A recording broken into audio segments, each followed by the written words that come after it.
오늘 본문 잘 아실 겁니다. 그런데 오늘 본문과 연관되어서 만들어진 한 법안이 있습니다. 뭔지 아시겠습니까? 바로 이런 법입니다. 선한 사마리아인 법이라는 법안이 있습니다. 대부분 선진국에서는 이런 법안이 있고 우리나라는 2008년도에 이 법안이 발표되어 시행되고 있습니다. 그렇다면 선한 사마리아인 법이라는 것은 무엇입니까? 이런 거죠. 위기에 처한 타인을 돌봐주지 않는다면 그 사람에게 징역 또는 벌금형에 처할 수 있다라는 법이고, 또 하나는 이런 겁니다. 위기에 처한 타인을 돕다가 어떤 과실이 생겼을 때 민형사상의 책임을 묻지 않겠다라는 법이 바로 선한 사마리아인 법입니다. 결국 이 법의 요지는 이런 거죠.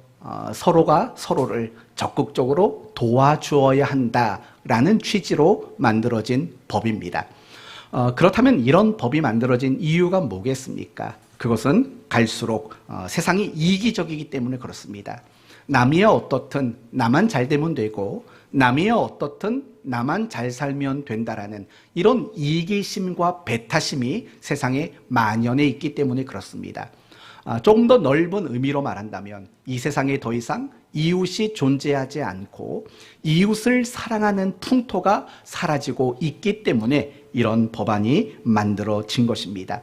그러므로 오늘 말씀을 통해서 크게 두 가지를 생각할 겁니다. 첫째는 이웃이 누구인가 라는 주제이고, 두 번째는 그렇다면 이웃을 사랑한다는 것은 무엇인가, 이 두 가지 주제를 가지고 함께 말씀을 나누려고 합니다.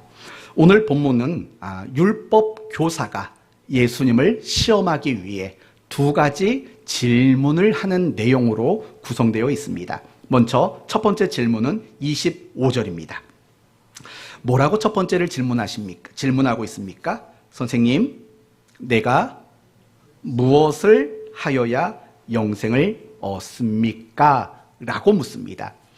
그때 예수님은 이렇게 대답하십니다.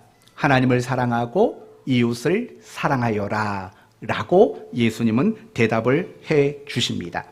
그랬더니 이 율법 교사가 두 번째로 질문을 합니다. 뭐라고 질문하냐면 29절에 그러면 내 이웃이 누구입니까? 라고 질문하게 됩니다. 그리고 이 질문에 대한 대답으로 등장하는 게 30절 이하에 나오는 선한 사마리아인 비유가 등장하는 겁니다. 아마도 여러분은 이 비유를 익히 들어 잘 알고 있으리라 생각합니다. 그래도 간단하게 내용을 요약해 봅시다. 먼저 어떤 사람이 예루살렘에서 집으로 돌아가는 길이었습니다. 아마도 예루살렘 성전에서 예배를 드리고 돌아가는 길이었을 겁니다. 그런데 집으로 돌아가던 그 길에 누구를 만났습니까?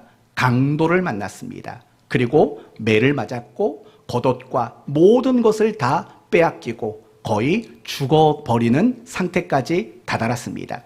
그때 그 사람의 곁을 첫 번째 지나간 사람이 누굽니까? 바로 제사장입니다. 제사장은 지금 성전에서 자신의 제사장의 직무를 마치고 그도 돌아가는 길이었습니다. 그런데 이 제사장이 그 죽어가는 사람을 봤음에도 불구하고 못 본 척 지나갔습니다. 두 번째 지나간 사람은 누굽니까? 레위 사람입니다. 이 레위 사람도 마찬가지로 성전에서 레위인으로서의 그 직무를 마치고 자신의 집으로 돌아가는 길이었습니다. 그런데 역시나 못 본 척 그저 지나가고 말았습니다. 이제 세 번째 등장하는 사람이 바로 사마리아인입니다. 이 사마리아인은 여행 중이었다고 말합니다. 그리고 강도 만나 쓰러진 자를 보며 적극적으로 도와줬다고 이야기합니다. 먼저 자신이 가지고 있는 포도주로 그의 상처를 씻어냈습니다. 그리고 그를 자신이 타고 있었던 나귀에 태워 주막으로 데려갑니다. 그리고 그 주막에서 그 강도 만난 사람을 적극적으로 치유하고 간호하고 돌봐줍니다. 그러면서 그 주막 주인에게 2데나리온을 줍니다. 여러분, 1데나리온이 얼마입니까? 하루 품값입니다. 여러분이 건강한 사람이 하루 가서 일을 하면 보통 얼마를 법니까? 한 돈 10만 원은 법니까? 네, 돈 10만 원은 벌 겁니다. 이 데나리온이면 한 20만 원 이상 되는 금액을 그 주막 주인에게 준 겁니다. 잘 보살펴 달라고. 그러면서 이런 말을 하고 떠납니다. 혹시라도 비용이 더 발생된다면 내가 그 비용을 다 지불할 테니까 마음껏 이 환자를 좀 돌봐주십시오 라고 부탁하고 길을 가게 됩니다.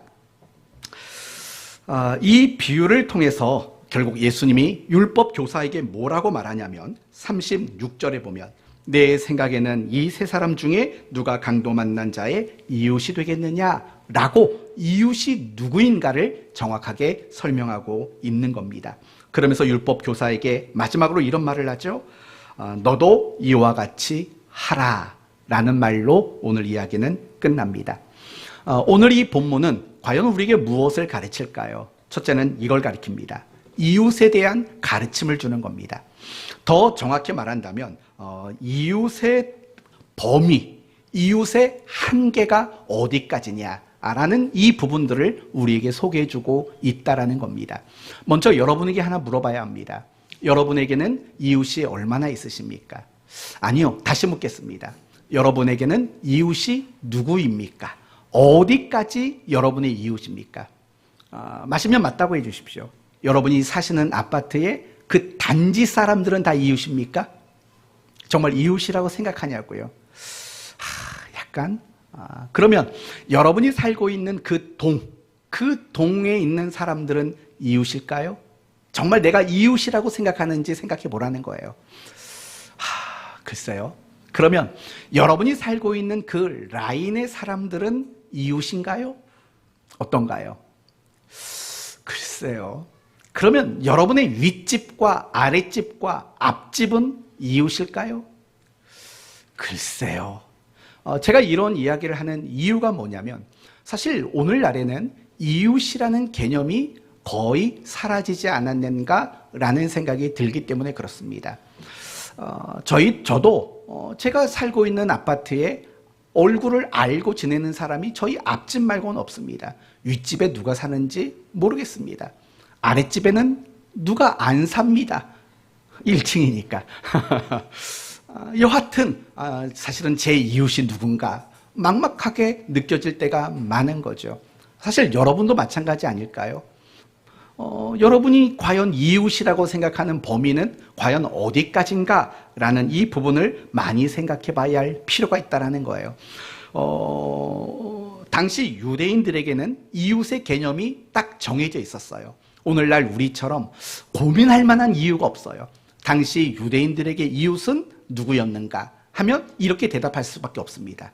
동족, 같은 유대인들은 모두가 나의 이웃이다. 이런 식의 사고방식을 그 시대 사람들은 가지고 있었던 겁니다. 그래서 이웃을 사랑해라 라는 그 말씀의 적용의 대상도 누구에게만 국한되어 있느냐? 바로 동족, 같은 유대인에게만 이웃 사랑이 정해져 있었던 거죠. 여러분, 요나 선지자를 잘 아시지 않습니까? 하나님이 아수르의 수도였던 니느웨에 가서 하나님의 말씀을 전해라 라고 말했을 때 너무 가기 싫었던 겁니다. 왜냐하면 그 니느웨는 요나의 입장에서는 동족이 아니고 이웃이 아니었기 때문에 그렇습니다. 오직 유대인만 그들은 이웃이라고 생각하는 그런 사고방식을 가지고 있었던 겁니다. 같은 혈통, 같은 민족이라는 이 한계가 그들에게는 분명하게 정해져 있었다라는 거예요.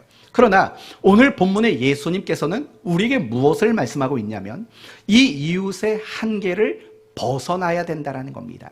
더 정확히 말한다면 이웃이라는 어떤 한계도 어떤 범주도 있어서는 안 된다라고 예수님은 가르쳐주고 있다라는 거예요. 여러분, 오늘 강도 만나 죽어져가는 사람, 그 사람은 유대인이었을까요? 이방인이었을까요? 유대인이었습니다. 그걸 뭘 보고 알 수 있습니까?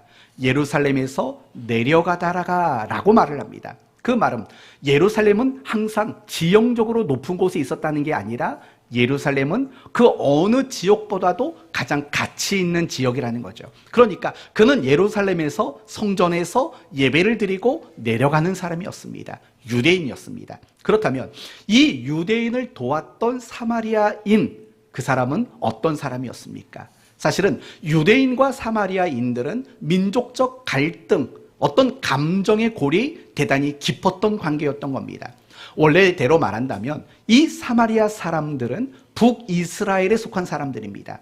같은 동족이었던 겁니다. 그러나 아수르가 이스라엘을 멸망시키고 그러고 나서 아수르 사람들은 이스라엘 사람들을 여러 지역으로 보내고 또는 이 이스라엘 사람들이 살던 지역에 이방인들을 옮겨다 놓고 같이 혼인을 시킨 겁니다. 그러니까 아수르에 의해 멸망당한 이후로 이 사마리아에 살던 사람들은 대부분 누구냐면 이방인과 피가 섞인 사람입니다. 그런데 피만 섞인 게 아니라 이방인의 종교까지도 혼합된 사람들인 겁니다.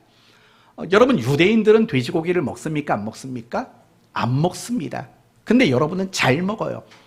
유대인이 아니니까. 아무튼 유대인들은 돼지고기를 먹지 않아요. 그러나 이 이방인들은, 사마리아 사람들은 그런 것들이 거리낌이 없는 거죠.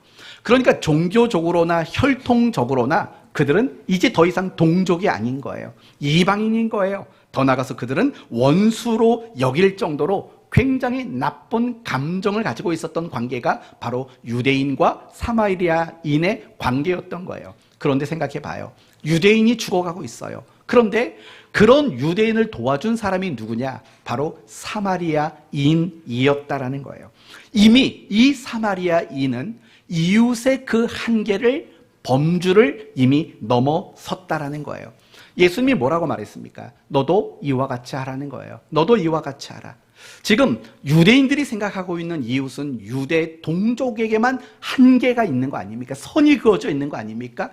이 사마리아인이 유대인을 도와줬던 것처럼 너도 그 이웃의 한계와 선을 넘어야만 한다. 예수님의 가르침은 바로 여기에 초점이 맞춰져 있다라는 겁니다. 사랑하는 성도 여러분, 우리 모두는 이 예수님의 권면과 가르침에 귀를 기울여야 합니다.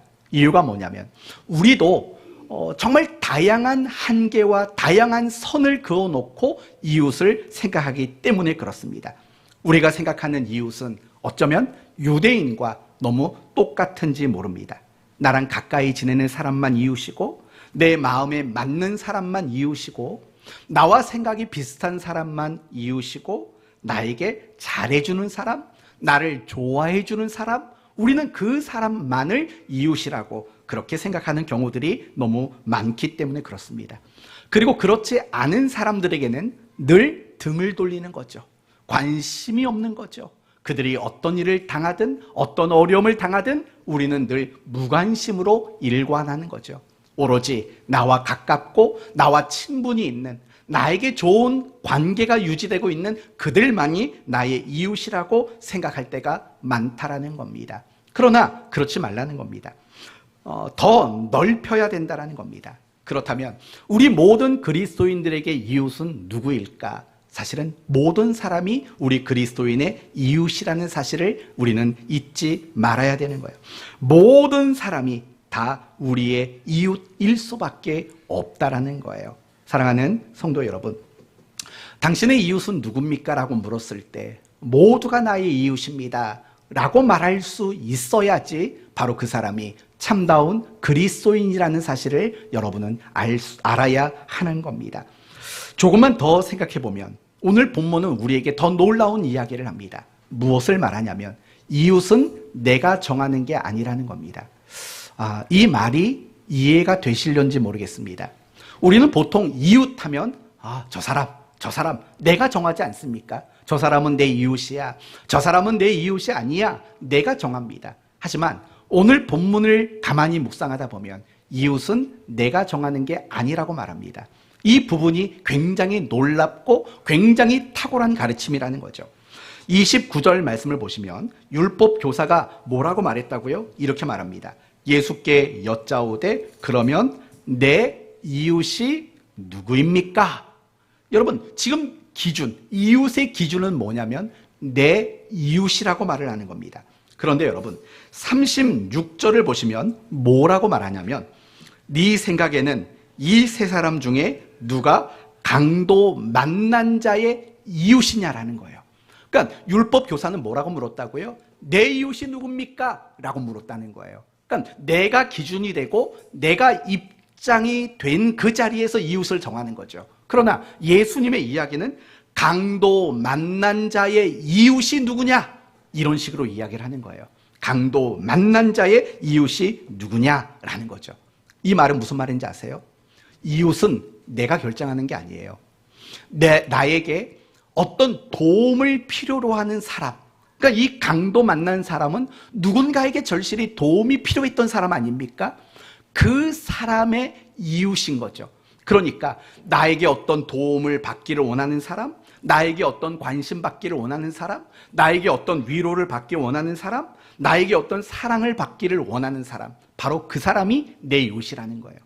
아, 나한테 잘해주고 나랑 성격이 잘 맞고 너무 즐거워, 그래서 그 사람은 내 이웃이야, 이게 아니라는 거예요. 내 입장과 내 기준과 상관없이 누군가가 나에게 손을 내밀기를 원한다면 그 사람은 나에게 무엇이 되는 겁니까? 이웃이 되는 거죠. 그 사람이 나에게 위로받기 원해 한다면 그 사람이 바로 내 이웃이라는 거예요. 여러분이 길거리를 가다가 또는 지하철을 타고 가다가 어떤 노숙자가 바라보고 여러분에게 도와달라고 요구한다면 나는 그 사람을 내 이웃이라고 생각하지 않고 살았을지 모르지만 적어도 그 사람은 그 순간 나의 무엇이 되는 겁니까? 내 이웃이 되는 겁니다. 이게 세상 사람들과 우리의 차이점인 겁니다. 세상 사람들은 내가 항상 기준이 되는 겁니다. 내가 정해놓은 그 틀과 내가 정해놓은 그 범주를 벗어나면 이웃이 아닌 겁니다. 하지만 성경이 말하는 이유는 누군가가 나를 바라보고 도와주기를 원한다면, 내 도움이 필요로 하는 사람이 있다면 바로 그 사람이 하나님이 나에게 묶어주신 이웃이다, 이렇게 성경이 가르쳐주는 거고 오늘 본문이 우리에게 가르쳐주고 있다라는 거예요. 성도 여러분, 이런 이웃의 개념으로 다시 한번 여러분 주변을 생각해 보세요. 사실 여러분에게는 굉장히 많은 이웃이 다가갔을 거라고요. 여러분에게 말 한마디 따뜻하게 받고 싶어서, 아니면 여러분의 어떤 도움이 필요해서 여러분에게 다가갔던 사람이 있을 거예요. 그런데 그 순간에 우리는 제사장처럼 또는 레위 사람들처럼 그들을 외면하고 넌 내 이웃이 아니야 라고 선을 그었던 그런 잘못된 순간들도 우리에게 얼마나 많이 있었을까, 우리는 충분히 생각해 볼 수 있다는 거예요. 성도 여러분, 여러분이 이 시간 이웃이 누구인가라는 그 개념을 정리할 때 바로 이 부분을 가지셔야 돼요. 가장 큰 개념은 모든 사람이 나의 이웃인 거예요. 그리고 더 정확하게 말한다면 나를 필요로 하는 사람, 나에게 도움을 받고자 하는 모든 사람들, 그 사람이 바로 내 이웃인 거죠. 하나님이 나의 이웃으로 끊임없이 그렇게 묶어주는 거예요. 이웃으로 우리를 끊임없이 묶어주는 거라고요. 지금까지 하나님은 그렇게 해오신 거예요. 그 순간 속에 여러분은 제사장, 레위인의 모습이었는지 아니면 사마리아인의 모습이었는지 한번 생각해 보셔야 돼요. 만약에 내 모습이 세상적 이웃의 개념을 가지고 그럼 나에게 도움을 필요로 하고 내 위로와 사랑을 필요로 하는 그 사람을 등져버렸다면 내가 제사장이고 내가 레위인이었음을 인정하고 회개하는 일들이 분명히 필요하다라는 겁니다. 이제 여러분은 이웃의 개념이 무엇인가를 아셨을 거예요. 모든 사람이 이웃이고 특히 나에게 어떤 도움을 받기를 원하는 사람들, 그 모든 사람들이 하나님이 내게 묶어주신 이웃이다. 여기까지 정리가 된 겁니다. 이제 그렇다면 과연 그 이웃을 사랑한다라는 말은 뭘까요? 이웃을 사랑한다. 보통 세상 사람들은 사랑을 뭐라고 생각한다고 그랬습니까? 지난주 결혼식에 오신 분들은 주례 말씀을 들었죠? 세상 사람들은 보통 사랑을 뭐라고 말한다고요? 감정. 그렇죠? 감정으로 말해요. 보고 싶어, 애틋해, 그리워, 헤어지기 싫어. 그래서 문 앞에 데려다 줬더니 상대방 여자가 나도 당신과 데려다 주고 싶어요. 또 문 앞에 가고 한 5번쯤 서로 집 왔다 갔다 하다가 날이 새고 그런 걸 우리는 사랑이라고 생각을 많이 해요. 그렇죠? 그런 어떤 애틋한 감정, 뜨끈뜨끈한 감정, 아니면 핑크빛 감정들, 이런 것들을 사랑이라고 생각할 때가 많지요. 그런데 그런 감정은 영원히 지속되지를 않아요. 그렇죠? 영원히 지속되지를 않는다고요. 처음에는 그렇게 막 예쁘게 치장하고 나가다가 결혼하고 나면 막 목 늘어난 티셔츠 입고 다니고 아무 데서나 뿡뿡거리고 다니고 뭐 다 그런 거 아니에요? 뭐 연애할 때 그러고 다닌 사람이 어디 있어요? 없어요. 근데 막상 결혼을 하고 부부가 되면은요, 그런 일들이 자연스러워지는 거예요. 왜냐하면 그런 감정들이 뭐 연애 초 또는 신혼 초에 있었던 그런 감정들이 많이 식거든요. 물론 우리 교회 어떤 남녀는 아직도 서로가 애틋하대요. 네, 어떤 남녀는 서로가 애틋하대요. 누군지는 말 못하겠어요. 이렇게 모자 쓰고 있는 사람이 있거든요. 네, 참 이해가 안 가요. 10년이나 됐는데 아직도 애틋하다고 하니까 이해가 안 가요. 저는 그냥 여전히 뜨끈뜨끈하게 사랑하고 있는 거죠. 오늘 그 문영순 권사님 그 손주 내외가 왔는데 고백할 수밖에 없어요. 뭐냐? 지난주에 아주 민망한 일이 있었어요. 제가 제 딸과 퇴근하고 먼저 앞장서서 걸었고 제 아내가 뒤에 따라오고 있었어요. 근데 제가 그 아내를 보는 순간 이렇게 불렀죠. 은영아 안녕. 근데 딱 뒤돌았는데 저분이 계신 거예요. 그래서 얼마나 민망했던지. 못 들으셨나요? 못 들으셨대요. 이거 어떡하죠? 주소 담을 수도 없고. 저는 정말 반갑게 막 손 흔들면서 은영아 안녕 했거든요. 뒤돌아섰는데 저분이 딱 서 계시니까 그 순간 야, 조심해야겠다. 저는 그 시간에 과연 성도를 누구를 만날 거라고 예상을 못했는데 그렇게 돼버렸어요. 그러니까 그 정도로 뜨끈뜨끈하다고요. 아직도 25년이 됐지만 아직도 그렇다고요. 근데 사실은 그런 감정은요 지속되질 않아요. 뭐 모든 음식이든 식품이든 유통기한이라는 게 있잖아요. 여러분 냉장육도 유통기간이 2년 6개월인가 3년밖에 안 돼요. 근데 어떤 사랑학을 연구한 사람들의 이야기를 들어보면은요, 그 뜨끈뜨끈한 사랑은요 1년 6개월을 못 넘긴대요. 1년 6개월을 넘기지를 못한대요. 그래서 그런 감정의 유통기간은 1년 6개월이래요. 그럼 어떻게 하실 거예요? 그럼 더 이상 사랑이 없는 건가요? 그렇지 않죠. 제가 지난번 결혼식장에서 그 말도 했지 않습니까? 장수 퀴즈. 단어 맞히기. 할아버지가 설명을 하죠. 당신과 나와 같은 사이를 뭐라고 말하지? 할머니가 대뜸 이렇게 말했다지 않습니까? 왼수. 왼수. 그러니까 할아버지가 버럭 화를 내면서 4글자로 그랬더니 평생 왼수라고 말했다고 하지 않습니까? 그리고 나서 두 사람이 방송 중에 싸웠다라는 이야기가 있는 거예요. 엄밀히 말하면은요, 나중에 조금 이따가 다시 말하겠지만 그게 사랑인 거예요. 평생 왼수라고 말해요. 근데 때가 되면 밥 차려줘요. 때가 되면 밖에 나가서 일해서 가족들을 먹여 살려요. 여러분, 그거보다 더 좋은 사랑이 세상에 어디 있겠냐고요. 절대로 성경은요, 우리에게 사랑을 감정이라고 말하지 않아요. 근데 많은 그리스도인들도, 물론 세상 사람들은 당연해요. 감정을 사랑이라고 말하는 거. 근데 그리스도인들 역시도 사랑을 감정이라고 생각할 때가 많아요. 그래서 성도들이 제일 회개 많이 하는 것 중에 하나가 뭔지 아세요? 이런 것들이에요. 원수를 사랑하라. 하나님, 제가 원수 사랑하지 못했습니다. 내가 그 사람 사랑하지 못했습니다. 라고 늘 회개를 많이 한다고요. 근데 어떤 면에서는요, 그렇게 회개하는 건 참 좋은 거죠. 그런데 가만히 들여다보면 그 사람을 사랑해 주고 있거든요. 근데 나는 사랑을 안 했다고 회개를 하는 거예요. 왜 그러냐? 사랑을 감정이라고 정의하기 때문에 그래요. 여러분, 원수를 어떻게 내 부인처럼 사랑하겠어요? 원수를 어떻게 내 자식처럼 사랑하겠냐고요. 그런 감정을 사랑의 기준으로 생각하니까 우리는 버겁고 힘든 거예요. 평생을 신앙생활해도 나는 원수도 사랑하지 못하는 사람이 되고 마는 거예요. 사실 그렇지 않아요. 사랑은 절대로 그런 감정이라고 성경은 우리에게 말해주지 않는다는 걸 잊지 말아요. 오늘 본문을 보면 그게 명확하게 드러나요. 오늘 본문을 보세요. 강도 만난 자가 있어요. 그리고 사마리아인이 그를 도와줬어요. 분명히 생각해 보세요. 이 사마리아인이 그 강도 만난 사람은 난생 처음 본 사람일 거라고요. 그렇죠? 그렇다는 그런 사람에게 어떤 애틋한 감정이 있겠냐고요. 혹시라도 좋은 감정이 있었다면 이런 감정 아닐까요? 측은지심이죠. 아, 불쌍해. 아, 불쌍해. 라는 측은지심의 감정은 있을지 몰라요. 하지만 여러분이 생각하는 그 애틋하고 사랑스러운 그런 사랑이라는 감정은 사실은 가질 수가 없는 거죠. 아니, 난생 처음 본 사람을 어떻게 그렇게 사랑합니까?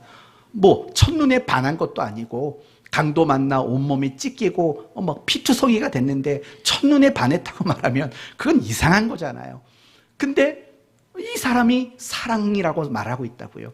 이웃을 어떻게 사랑합니까? 라고 말할 때 예수님은 사마리아인의 비유를 말하고 있는 거예요. 지금 이 사마리아인이 행동한 이 행동이 사랑이라고 말하는 거예요. 감정이 아니라는 거예요. 감정이 아니라는 거예요.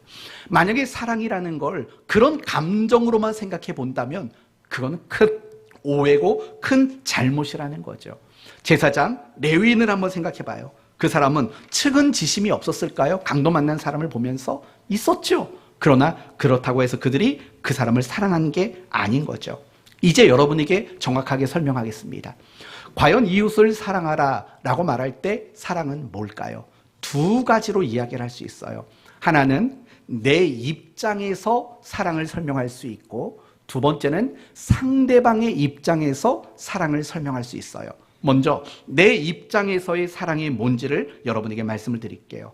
내 입장에서의 사랑이란 도울 수 있는 자로서의 책임을 다하는 겁니다.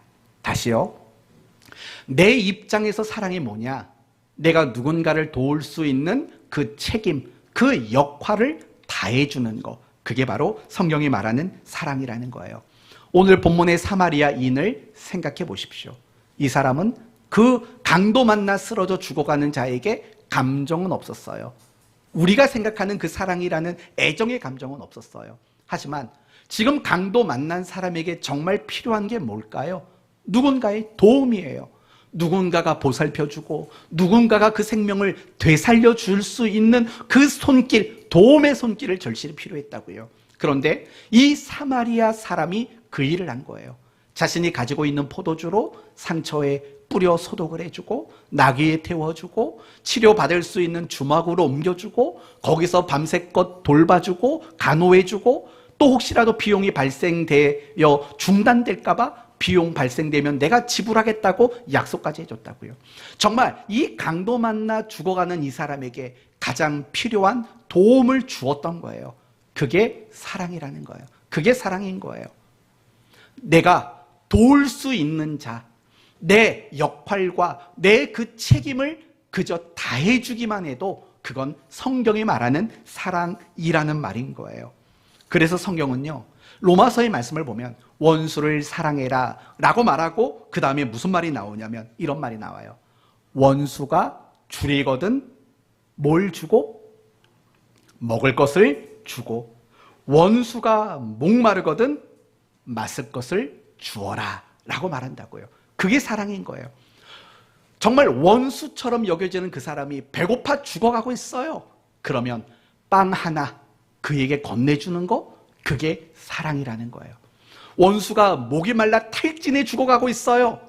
그 사람에게 마실 수 있는 물을 건네주는 것, 그게 바로 성경이 말하는 사랑이에요. 도울 수 있는 자리에 있는 자가 그 도움이라는 역할과 책임을 다해주는 것, 그게 바로 사랑이라는 거죠. 그러면 이렇게 물어봅시다. 배고픈 사람을 어떻게 여러분 사랑하시겠어요? 밥 한 끼 사주면 되는 거예요. 그렇죠? 그러면 외로운 사람은 어떻게 사랑해 줄 수 있겠어요? 그 곁에 있어서 그에게 말벗이 되어주면 돼요. 말동무가 되어주면 돼요. 그러면 여러분의 남편을 어떻게 사랑하시겠냐고요? 어떻게 사랑하실 수 있겠어요? 밥 차려주세요. 빨래도 좀 해주세요. 일하고 들어오면 엉덩이를 다독거리는 거 아닌 거죠? 등을 다독거리면서 여보 오늘도 수고 많았어요 라고 말해주세요. 물론 여러분의 마음이 뜨끈뜨끈한 그 뭔가 감정이 없어도 그렇게 해주세요. 우리 성도들 가운데 남편 밥 안 차려주는 분 계십니까? 있어요, 없어요? 밥이라도 차려주면 그게 사랑인 거죠. 아내로서의 역할이잖아요. 물론 아내가 밥만 차려주는 역할이 있다라고 여러분을 비하하는 건 아니에요. 근데 아내들이 보편적으로 많이 하는 것들이 그런 것들이잖아요. 그 역할을 다해주는 게 사랑이에요. 그러면 남편은 아내를 어떻게 사랑하시겠냐고요? 마찬가지인 거죠. 남편으로서 그 역할, 그 책임, 그걸 다해줘야 되죠. 그러면 그게 사랑인 거예요. 신혼초처럼 뭔가 그런 애정이 없어도, 그런 뜨거운 감정이 없어도 남편으로서 역할을 잘해주는 게 사랑인 거죠. 아까 말했잖아요. 평생 왼수라고. 그게 신기하고 신비로운 거죠. 평생 원수라고 생각하던 사람이 하루 세 끼 꼬박꼬박 밥 차려주고, 그 가족을 위해서 아침부터 저녁까지 나가 농사 짓고 일하고 돌아오고, 아프면 물수건 이마에 올려주고, 아픈 일이 있으면 병원 데려다 주고, 왼수라고 생각하는데 그런 일을 하고 있다고요.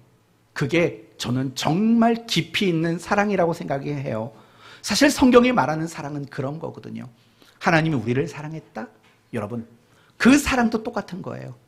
우리를 도울 수 있는, 죄와 사망에서 우리를 도울 수 있는 유일한 분이 하나님이라고요.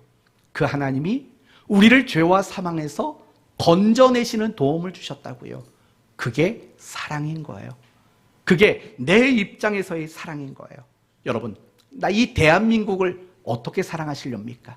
국민으로서의 의무와 책임을 다하십시오. 그러면 나라를 사랑하는 거예요. 우리 사랑하는 교회를 어떻게 여러분은 사랑하시겠냐고요? 사랑하는 교회 성도로서의 의무와 책임을 다하셔야죠. 열심히 예배에 나와야 되고, 열심히 교회가 사역하는 그 일에 여러분이 함께 마음을 모으고 뜻을 모아 달려가야 되죠. 그게 교회를 사랑하는 거예요. 갑자기 생각나서 하나 묻습니다. 7월 마지막 주 오후에 성경 퀴즈 대회가 있습니다. 아마 도전 골든벨이 될 겁니다. 최후의 문제 한 명까지 맞추는 그 사람을 뽑는 거죠. 범위가 어디라고 그랬죠? 사무엘상. 공부 시작하셨나요? 하셨죠? 아니요? 하셔야죠. 그런 것들이 사랑인 거죠. 교회가 함께 공지하고 우리 이런 사역 행사가 있으니까 같이 참여해 주십시오 하면, 내가 첫 번째 문제에서 탈락하면 어떻습니까? 10문제 지나고 나면 패자 부활전이 또 있을 건데 같이 함께 하는 거죠. 그런 것들이 교회를 사랑하는 거죠. 예배 시간에 좀 졸면 어떻습니까? 물론 조는 거 전 되게 싫어합니다. 졸지 마십시오. 근데 그래도 내가 나와서 예배를 드리겠다. 그게 교회를 사랑하는 거 아니겠습니까? 역할을 다하는 거예요. 내가 성도로서 그 역할, 그 책임을 다하는 거, 그게 사랑이라는 거, 그걸 잊지 말아야 되는 거예요. 그러면 두 번째로, 첫 번째 사랑의 정의는 내 입장에서 말씀을 드렸어요. 내가 도울 수 있는 자로서의 역할, 그 책임, 그런 걸 다하는 게 사랑이라고 말했어요. 그럼 두 번째, 상대방의 입장에서 사랑을 정의하도록 할게요. 상대방의 입장에서는 그 사람에게 유익을 준다면 그게 사랑이 되는 겁니다. 뭘 준다면은요? 유익을 준다면. 우리는 돕는 자로서 그 역할을 다하는 겁니다. 그러나 상대방의 입장에서는 그 도움을 통해서 유익을 얻게 되는 겁니다. 그게 성경이 말하는 사랑이에요. 이거는 우리가 많이 생각해 봐야 돼요. 뭐냐? 내가 나름대로 그 사람을 돕는다고 도왔지만 그 사람에게 아무런 유익이 되지 않을 때가 있어요. 그런 부분들을 고민하라고요. 예를 들면 고린도 교회를 생각해 보십시다. 고린도 교회 안에는 우상의 제물, 왜냐하면 그 당시 고린도 지역에 유통되는 모든 고기는 우상의 신전에서 제물로 바쳐졌던 고기가 정육점을 통해 유통이 되는 거거든요. 그러니까 다 안다고요. 이 고기, 정육점에서 사는 모든 고기는 다 제물로 바쳐진 고기예요. 그런데 그렇게 이방 신전에서 우상 숭배를 하던 사람이 기독교로 개종을 했다고요. 그 사람들에게 있어서 가장 껄끄러운 문제는 뭐였을까요? 고기를 먹는 문제였어요. 내가 이제 예수 믿는 사람이 됐는데 우상에게 바쳐진 이 고기를 내가 먹어도 되는가? 라는 그런 고민거리가 그들에게 생길 수밖에 없었어요. 그런데 이미 신앙생활을 오래 해가지고 성경을 많이 아는 사람들은 그 우상의 고기를 아무렇지 않게 먹었다고요. 당연한 거죠. 세상에 우상이 없는데 그 없는 존재에게 드려진 그 고기가 부정해질 리는 없잖아요. 먹어도 상관없어요. 여러분의 옆집이 제사상에서 음식이 남았다고 갖다 주면 맛있게 드시면 돼요. 그 음식을 먹는다고 뭐 가끔씩 유튜브 같은 데 보면 제사 음식을 먹으면 귀신이 따라 내 몸에 들어온다, 뭐 요런 얘기를 하는 사람들이 있는데 그건 말도 안 되는 얘기니까 그런 얘기하지 마세요. 정말 사탄이 마음만 먹으면 왜 아무렇지 않게 못 들어가겠어요? 꼭 음식을 통해만 들어가야 돼요? 음식에 엘리베이터도 아니고 택시도 아니고, 그 말도 안 되는 것, 조금만 상식을 가져도 아는 걸 우리는 그런 걸 모른다고요. 여하튼 제사 음식 갖다 주면 맛있게 드세요. 아무 문제 없어요. 그런데 혹시라도 이 자리에 초신자가 있으면 제 말이 되게 부담스러울 거예요. 갓 교회 나왔는데 목사님이 제사 음식 먹어도 된대. 이게 얼마나 마음이 껄끄럽겠냐고요. 똑같은 일들이 고린도 교회 안에 있었던 거예요. 어떻게 저걸 먹지? 근데 믿음 좋은 사람들, 성경을 많이 하는 사람들이 어떻게 했냐면 앉혀놓고 얘기를 한 거죠. 잘 들어봐. 하나님 말고는 세상에 신 없어. 이 고기 먹어도 아무런 문제가 없어. 먹어? 이거 왜 못 먹어? 먹어도 돼? 여러분, 이 말은 틀린 말 아니잖아요. 근데 도리어 그 말을 들은 초신자들은 마음이 시험에 들고 실족할 수 있다고요. 그러면 아무리 옳은 말로 돕는다고 말하지만 그 도움이 안 될 수 있는 거예요. 항상 우리는 그걸 생각해야 돼요. 내가 누군가에게 돕는 자의 역할을 할 때 상대방에게 그게 도움이 되느냐, 유익을 얻을 수 있도록 만드느냐, 이걸 우리는 굉장히 많이 고민해 봐야 되는 거예요. 그걸 고민해야 되는 거죠. 그러나 사마리아인은 그 돕는 자의 역할을 통해서 강도 맞는 자에게 유익을 줬어요. 그게 바로 사랑인 거예요. 제사장과 레위인들 측은지심은 가졌을지 모르지만 아무런 유익을 주지 않았어요. 그건 사랑이 아닌 거예요. 그래서 성경은 항상 뭐라고 말하냐면 고린도전서 8장에 아까 말했던 그 고기 이야기와 연관되는 말씀이에요. 지식은 교만하게 하며 사랑은 덕을 세우나니. 사랑은 그 사람을 세워주는 거예요. 유익을 끼치는 거예요. 라고 이야기를 하는 거죠. 야고보서 2장에 너희 중에 누구든지 그에게 이르되 평안히 가라, 덥게 하라, 배부르게 하라 하며 그 몸에 쓸 것을 주지 아니하면 무슨 유익이 있으리요? 라고 말을 해요. 유익을 주지 않는 건 사랑이 아니라고 단언하고 있다라는 거예요. 결국 사랑은 이 두 가지로 정의가 되는 거예요. 내 입장에서는 도울 수 있는 자로서의 책임과 역할을 다하는 것, 상대방의 입장에서는 그 도움을 받고 유익을 얻게 되는 것, 이 두 가지가 성립될 때 그것을 우리는 사랑이라고 말하게 되는 거예요. 그게 바로 성경이 말하는 사랑인 거예요. 이제 여러분은 이웃이 누구인가가 확인되었고 사랑이 무엇인가도 확인되었습니다. 조금만 더 이야기할 것은 이겁니다. 종말과 연관해서 생각을 해봅시다. 아니 도대체 사랑과 종말이 무슨 상관이 있습니까? 라고 생각할지 몰라요. 하지만 그렇지 않아요. 마태복음 28장을 보시면 예수님이 종말에 대한 강화의 말씀을 주신 적이 있어요. 종말에 대한 이야기를 해요. 근데 뭐라고 말했냐면 마지막 때가 되면 될수록 많은 사랑이 식어질 것이다 라고 말을 해요. 사랑이 식어지는 게 종말이 가까이 왔다라는 증표라고 예수님은 이야기해주고 있다고요. 이런 관점에서 보면 오늘날 선한 사마리아인 법이 만들어졌다면 사실은 종말이 가까워지고 있는 거죠. 그렇지 않습니까? 종말이 너무 가까워지고 있는 거예요. 여러분, 옛날에는 이런 말이 있었어요. 이웃 사촌이라는 말이 있었어요. 그러니까 옛날에는 마을 사람들이 다 이웃이었어요. 동네 사람들이 이웃이었어요. 장례가 나고 뭐가 나도 다 마을 사람들이 같이 그 일들을 했다고요. 근데 요즘에는 이웃 사촌이라는 말 쓰지를 못해요. 어디 이웃 사촌이라는 말을 쓸 데가 없어요. 사랑은 갈수록 퇴색되어지고 사랑은 갈수록 변질됐고 사랑은 갈수록 식어지고 있는 그런 이 시대를 우리는 살아가고 있는 거예요. 그렇다면 여러분은 그리스도인이에요. 하나님의 아들이고 하나님의 딸들이라고요. 그런 여러분들이 절대로 놓치면 안 되는 게 뭐냐? 그건 사랑이라는 거예요. 사랑인 거예요. 예수님이 제자들에게 뭐라고 말했냐면 이렇게 말했어요.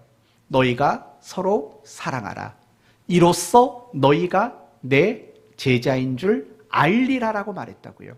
내가 그리스도인이라는 증표, 내가 그리스도인이라는 그 증거는 성경책도 아니고 성경적 지식도 아니고 내가 서로를 사랑하는 그 사랑이야말로 내가 그리스도인이라는 것을 입증해내는 가장 중요한 증거가 된다고 예수님은 말씀하고 있었던 거예요.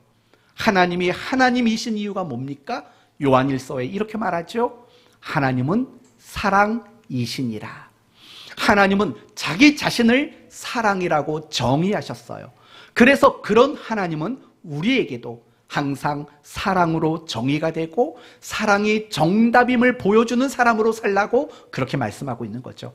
더더욱 우리가 살고 있는 이 시대는 종말이 갈수록 가까워지고 있다는 게 우리의 삶의 환경과 사람들의 모습을 보면 여실히 드러나고 있기 때문이에요. 그래서 우리 모두는 더 사랑을 고민해야 돼요. 더 사랑을 고민해야 돼요.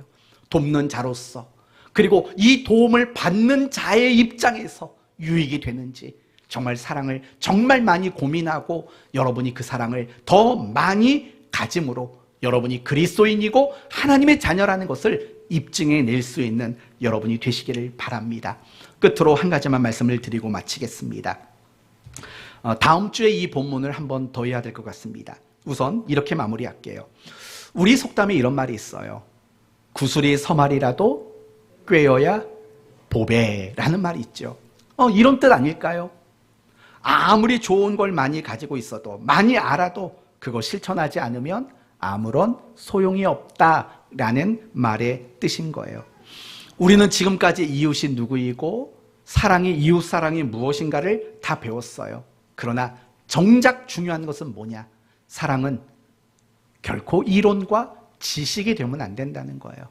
여러분이 아무리 사랑과 지식에 대한 구술이 다양하도 많아도 서말이나 돼도 그걸 실천하지 않으면 아무런 소용이 없다는 거예요. 여러분 36절 말씀을 보시면 내 생각에는 이 세 사람 중에 누가 강도 만난 자의 이웃이 되겠느냐라고 이야기를 합니다.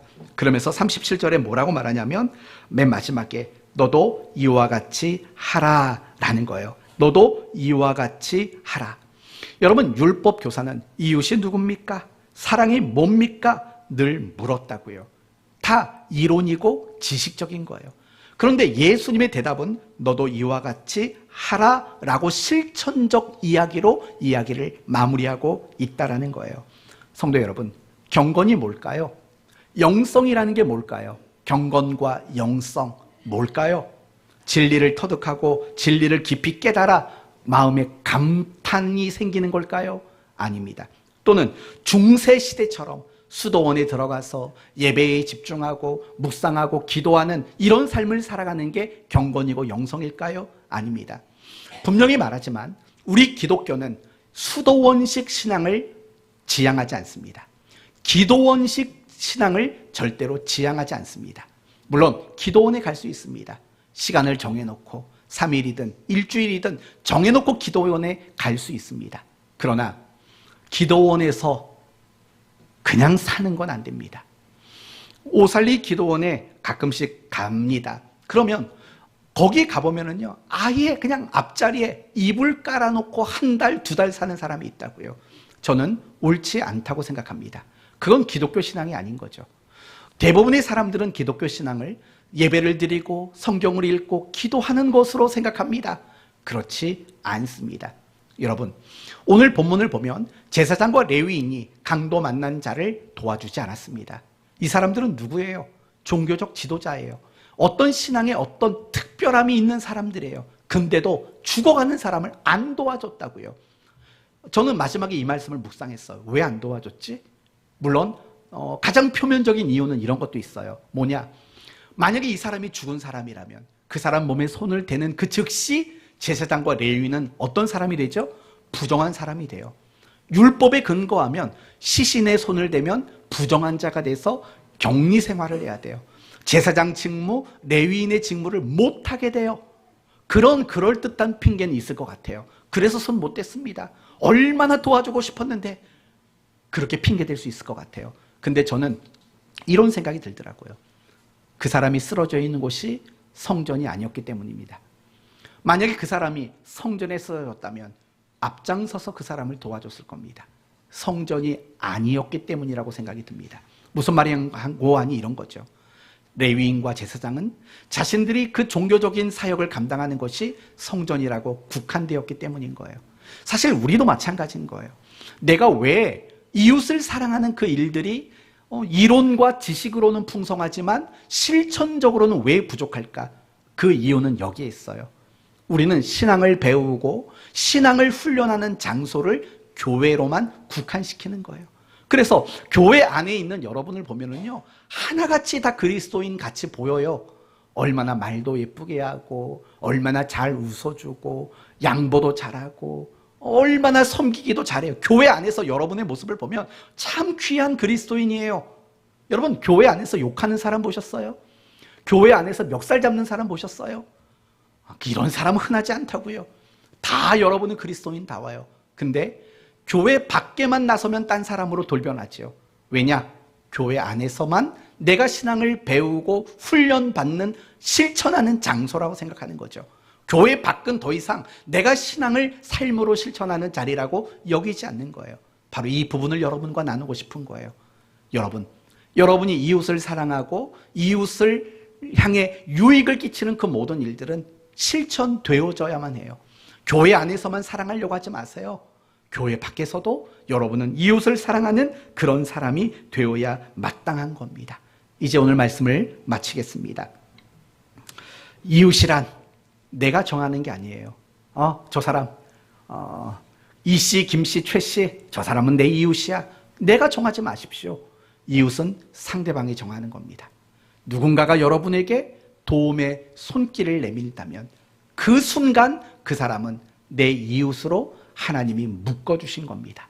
그리고 여러분은 해야 할 일이 뭐라고요? 그 사람을 도우셔야 돼요. 그리고 그 사람에게 유익이 되도록 만드셔야 돼요. 그게 이웃이고 그게 이웃 사랑의 정의라고 말할 수 있는 거예요. 그리고 이와 같은 사랑을 실천할 때 그게 진정한 경건이고 그게 진정한 의미의 영성입니다.